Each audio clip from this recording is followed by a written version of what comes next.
Good morning all friends, আশা করি তোমরা সবাই ভালোই আছো। তো আজকে আমি সারাদিনে কী করলাম সেটারই একটা ব্লগ ভিডিও বানালাম। তো দেখো আমি সারাদিন কী করলাম আজকে। তো সকাল সকাল ঘুম থেকে উঠে চা বিস্কিটটা দেখানো হলো না, যাই হোক টিফিনে খেয়েছিলাম, লুচি ছিল, ঘুগনি, আর শীতকাল মানে একটু মিষ্টি তো থাকবেই।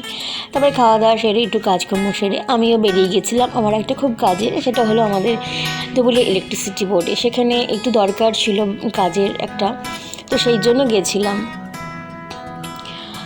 তো সেখানে কাজকর্মটা সেরে আমি আশপাশে একটু ভিডিও করছিলাম, বেশ কিছুটা সময় ওখানে আমি ছিলাম। দেখো আশপাশের ভিউটা কি সুন্দর, আকাশটা দেখে কি ভালো লাগছে, ঠিক শরৎকালের মতো ফিল আসছে।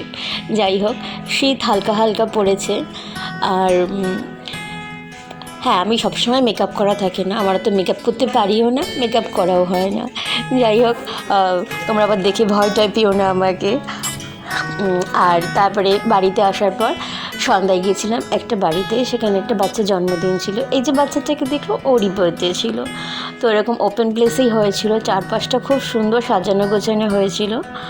তো এই ছিল আমার সারাদিনে, যদিও সবটা ভিডিও শেয়ার করা সম্ভব হয় না, তো যেটুকু পারলাম সেটুকুই করলাম। তো দেখো এই যে বাচ্চাটা, তো খুব সুন্দর, একদম ওপেন প্লেস, দারুণ লাগছিল, ঠান্ডা ঠান্ডা হালকা, প্রচুর লোকজন, আবার পাশে ডান্স ওয়ান্সও সব করছিল বাচ্চারা। তো আমার তো দারুণ কাটলো দিনটা। আর যদিও কাল রাতে গেছিলাম, ভিডিওটা পোস্ট আর করা হয়নি। তো দেখো বাচ্চারা কি সুন্দর হাসছে, ও ডান্স করছিল, একটু লজ্জা পেয়েছিল আমাকে দেখে। যাই হোক, তাই ভিডিওটা লেট করেই পোস্ট করলাম। তো প্লিজ সবাই পাশে থেকো, আমি তোমাদের পরিবারেরই একজন। লাইক কমেন্ট করো, শেয়ার করো, আর আমিও সবসময় সবার পাশে আছি। টাটা বাই বাই, সবাই খুব ভালো থেকো, নিজের খেয়াল রাখো।